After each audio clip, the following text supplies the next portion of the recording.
We are here with singer, songwriter Lucy Spraggan. Thank you so much for sitting down with us today. Thank you for having me. I also love the way that Americans say my surname. It's Spraggan, like dragon. Didn't I say Spraggan? Yeah, but it sounds so different. I love it. Like, wait, did I not just say that? I'm so sorry. Great. I love it. I would like to get started kind of because this is the first thing that really got your name in the industry is the X Factor. But you had quite an unconventional time on there. So could you kind of talk to us about that?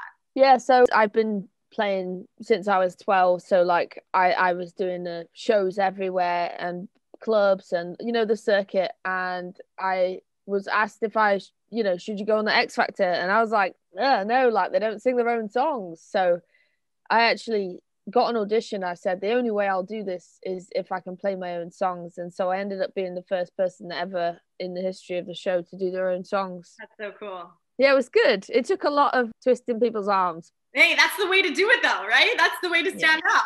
And you had quite an unconventional exit as well. So what was that like for you? I left in the third week of the live shows because I was ill, but I signed a record deal straight away. I had my first top 10 album and, I've released 5. This will be my 6th album since then. So I can't say what would happen if you stay on a show like that, but I think I'd done what I needed to do. Absolutely. Yeah, I think you did exactly 100%. That's the goal for everyone coming out of something like that. So that's amazing. And did it open, obviously the show did open quite a few doors, but besides like the singing contract, did that help with all your writing as well with your book and the things you're also doing now? I mean, yeah, there's lots. I mean, that wasn't even the start of my career. Like when I was 18, I came to America for 3 months and toured then. Like that was just a kind of another part of my career. It was everything. It's strange how life happens. Like I'm nearly 30, so I've got to this point and I look back and there are so many stepping stones. And so, yeah, the X Factor was one of those, but there's been a lot of hard work since. You have taken us on your boob augmentation journey and you've been really open about it. So why did you want to share all of that on social media? So I feel like, I've lost a lot of weight. I've lost I think it's 50 pounds in American weight. Yeah. 3.5 stone. Congratulations. And basically, you can't choose where fat comes away from. And I had D boobs and they went all the way to an A. And I was left with a lot of loose skin. And I feel like in the sort of like celebrity culture, you see a lot of the finished product and you see people like strolling around in bikinis, but you don't get to see the scars and stuff. Mm-hmm. So I just decided like, I want to show everyone this. I love that. That is so true. You only ever see the glamorous side and not that. Yeah. The work that actually gets done to be that glamorous. Oh yeah. And like, there are scars. There are always going to be scars, but you don't see that side. Right. I love that. You're also in the process of writing your own book. So, which is super exciting. So can you tell us where you're at in that process and when the book would be released, if you have any idea? So I'm like 20,000 words in. It's not loads, but it's hard. I mean, I've never written a book before, but that should be out later this year. That's so exciting. And what is it about? Just your journey or? Yeah, it's a memoir of like, the journey in the music industry as a lesbian, the music industry as a woman, which is a totally different experience. And it's about my experience on X Factor. And just, I think it answers a lot of questions that people would want to know about the music industry. Yeah, absolutely. That's super cool. And also you're working on your album Choices. You haven't released the whole thing yet, but you also, your most recent single, Animal, you play a pro boxer in the music video. And you look like such a natural. So please tell me this is not your first time boxing because it looks like you could do that tomorrow. I've been boxing for quite a while. I mean, I've always been interested in boxing. So, I mean, I do a lot of fitness. I'm a qualified personal trainer. So I do that on, fitness is my passion and I really wanted to incorporate it into the music. So that's why I chose boxing. And plus, and women's boxing is like, so cool. It's on the rise and it's so cool. I wanted to be like a part of that. So kick-ass. I watched it and I was like, okay, she does this every day.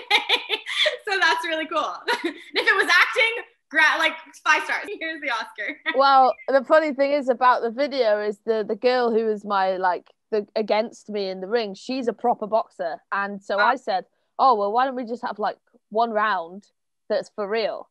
And oh my god, she punched me. It was a left hook that it shocked my world. Oh my God. And did you keep that part in the music video?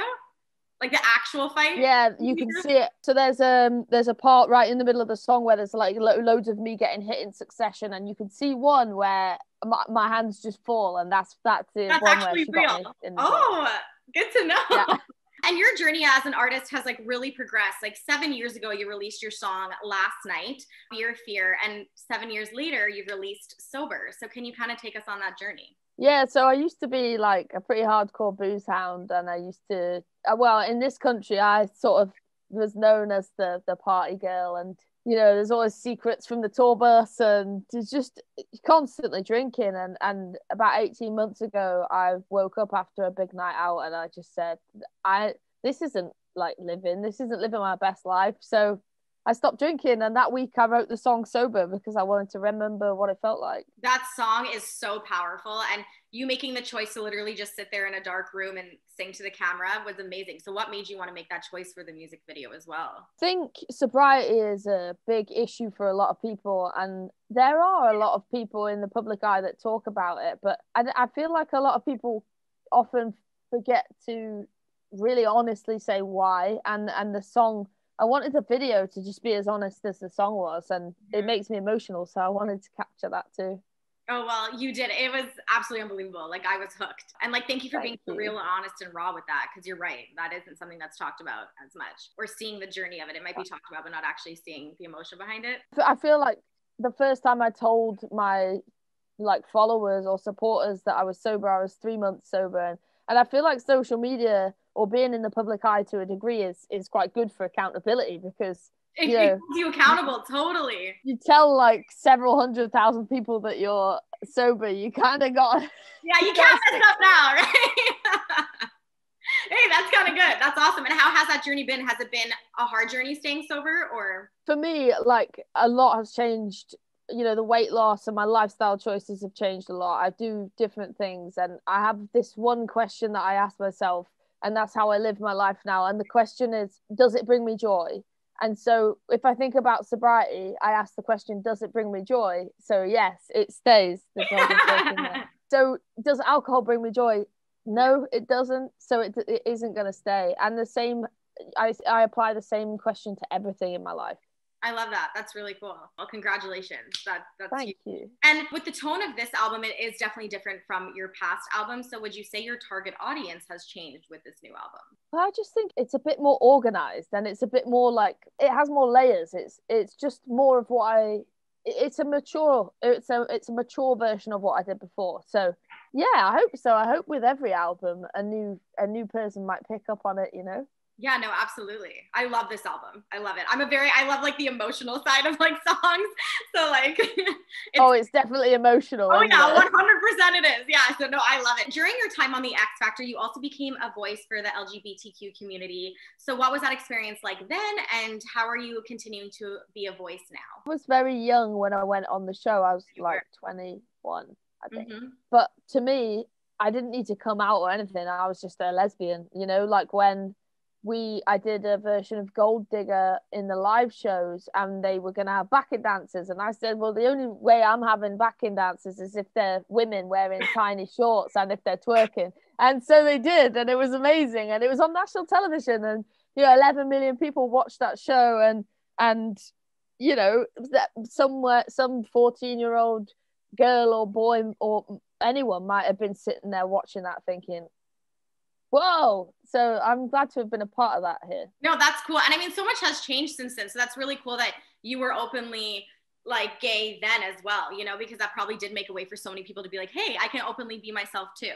I hope so. I think regardless of sexuality, I just think everybody should be so much more free to be themselves. Absolutely. Hell yeah. I was actually obviously like researching this, and I was looking up your time from then, but they had to put the title lesbian in everything that was talked about with you. It was like lesbian singer on X Factor, or lesbian singer sings this song. So it's so funny how they really just labeled you as that was who you were instead of just your sexuality, It's funny. And I toured with Melissa Etheridge last year, and kind of got to see, you can, her audience across Europe is completely mixed.